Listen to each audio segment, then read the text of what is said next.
Hello, family. Numbers chapter 11. Now the people began complaining openly before the Lord about hardship. When the Lord heard, his anger burned, and fire from the Lord blazed among them and consumed the outskirts of the camp. Then the people cried out to Moses, and he prayed to the Lord, and the fire died down. So that place was named Taberah, because the Lord's fire had ablazed among them. The riffraff among them had a strong craving for other food. The Israelites wept again and said, "Who will feed us meat? We remember the free fish we ate in Egypt, along with the cucumbers, melons, leeks, onions, and garlic. But now our appetite is gone. There's nothing to look at but this manna." The manna resembled coriander seed, and its appearance was like that of bdellium.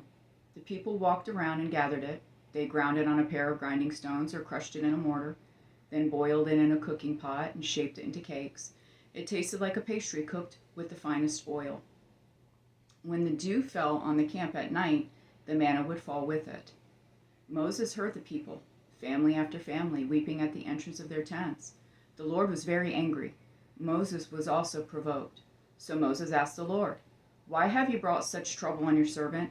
Why are you angry with me, and why do you burden me with all these people? Did I conceive all these people? Did I give them birth so you should tell me?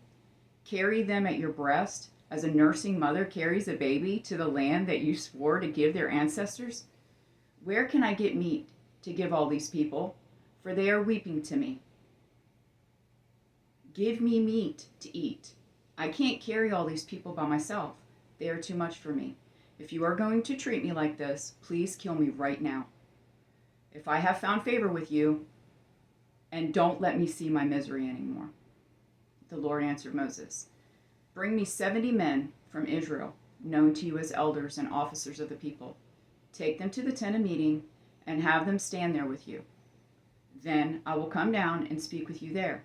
I will take some of the Spirit who is on you and put the Spirit on them. They will help you bear the burden of the people, so that you do not have to bear it by yourself. Tell the people, consecrate yourselves in readiness for tomorrow, and you will eat meat because you wept in the Lord's hearing. Who will feed us meat? We were better off in Egypt. The Lord will give you meat, and you will eat. You will eat not for 1 day or 2 days or 5 days or 10 days or 20 days, but for a whole month until it comes out of your nostrils and becomes nauseating to you, because you have rejected the Lord who is among you and wept before him. Why did we ever leave Egypt?" But Moses replied, "I'm in the middle of a people with 600,000 foot soldiers. Yet you say, I will give them meat, and they will eat for a month. If flocks and herds were slaughtered for them, would they have enough? Or if all the fish in the sea were caught for them, would they have enough?" The Lord answered Moses, "Is the Lord's arm weak? Now you will see whether or not what I have promised will happen to you." Moses went out and told the people the words of the Lord. He brought 70 men from the elders of the people and had them stand around the tent. Then the Lord descended in the cloud and spoke to him. He took some of the Spirit who was on Moses and placed the Spirit on the 70 elders. As the Spirit rested on them, they prophesied. But they never did it again. 2 men had remained in the camp, one named Eldad and the other Medad. The Spirit rested on them. They were among those listed, but had not gone out to the tent. And they prophesied in the camp.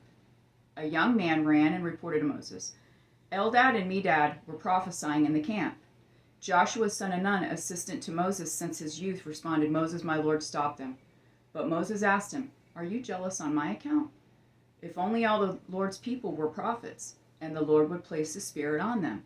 Then Moses returned to the camp along with the elders of Israel. A wind sent by the Lord came up and blew quail in from the sea. It dropped them all around the camp. They were flying 3 feet off the ground for about a day's journey in every direction. The people were up at all that day and night, and all the next day gathering the quail. The one who took the least gathered 60 bushels, and they spread them out all around the camp.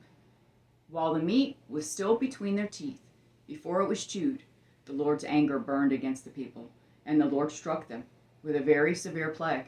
So they named that place Kibroth Hattaavah, because they were buried the people who had craved the meat. From Kibroth Hattaavah, the people moved on to Hazarath and remained there. I love you, Jonathan and Jesse.